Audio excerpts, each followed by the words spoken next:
Just finished this soundboard for another Archtop guitar. This one is going to be a 7-string guitar, and it's also, like the last one I built, going to be loosely based on the first generation of Gibson L5 in as far as appointments and dimensions and that sort of thing. But the only different dimension is it's not going to be a full 3 1/4 inches thick. It's only going to be 2 3/4. It's parallel braced, as you can see. The braces at the center are about 5/8 of an inch deep, which is pretty much the same depth as the arching on the inside of the guitar. It probably won't show here, but it's going to have a soundboard mounted pickup, and rather than just screw the pickup ring into the soft spruce, I have fitted and glued on a mahogany block that's about, I think, maybe between 1/4 and 3/8 of an inch thick. And so the rings for the pickup will screw into that, and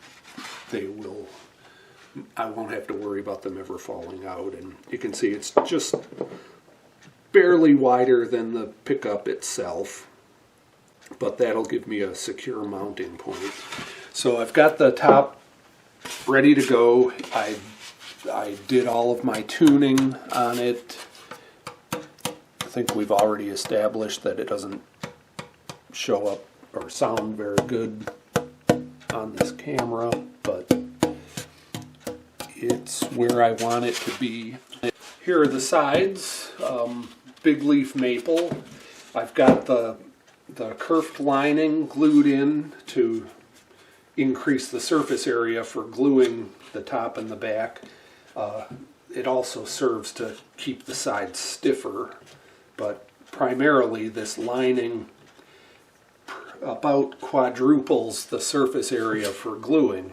If you didn't have that there and you just tried to glue the top to the 60 thousandths of an inch thick side without any kind of extra reinforcement, the top would pull off the first time you strung it up. So what I'm going to do is just take a pencil and mark the top of all of the kerfing,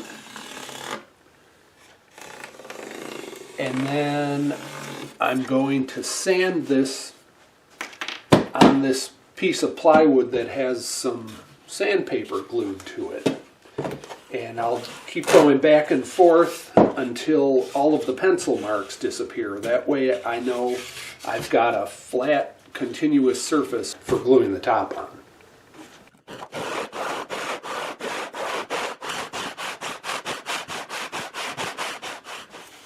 Okay, there we go. All the pencil marks are gone.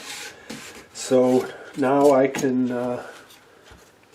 get the top glued on to the sides.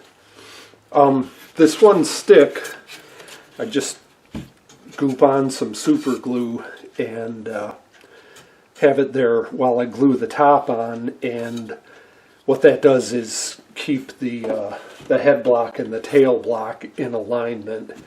There's always a little bit of tension in the sides due to the bending of the cutaway. So this stick just keeps everything lined up the way it should be.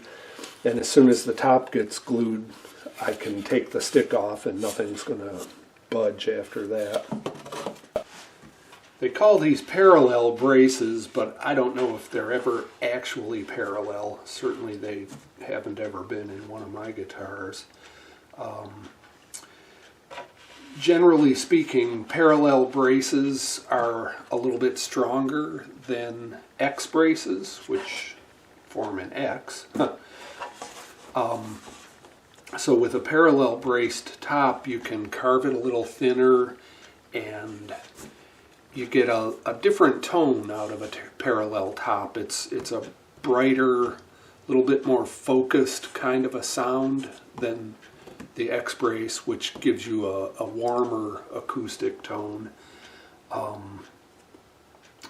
The parallel braces on this guitar, the reason I'm using them is because I'm really trying to emulate the first generation of L5, but also with the Soundboard mounted pickup, it would get fairly weak here if I used an X brace, and the parallel braces will help keep this area nice and stiff. And the top still has a great sound acoustically, I mean, when I tap on it.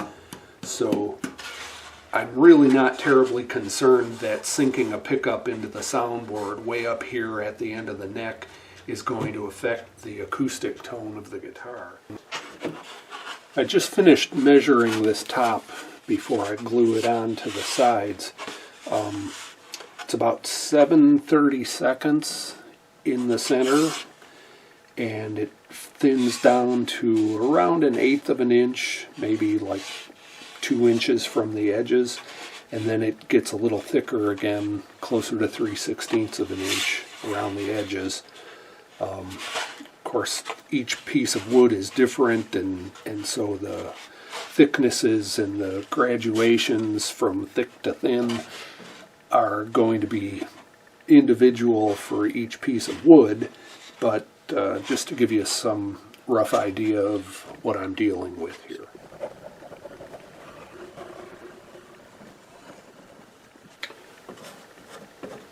I know Titebond isn't traditional glue, but I've used it pretty much my whole career, and I like using it because I'm used to it and I know it works, and I never worry about joints coming loose due to a glue failure, because this stuff is hard to get loose even when you want to.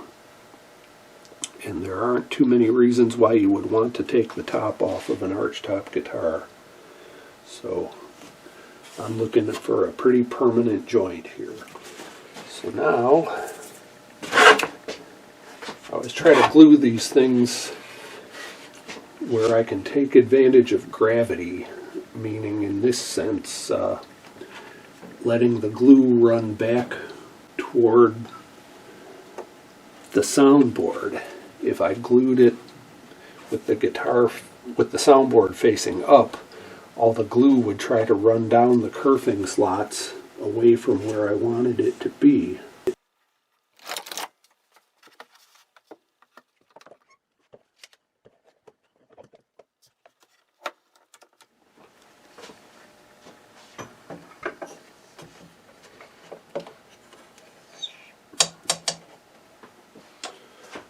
Okay, there we go. Just let that sit overnight, and then I can take all the clamps off.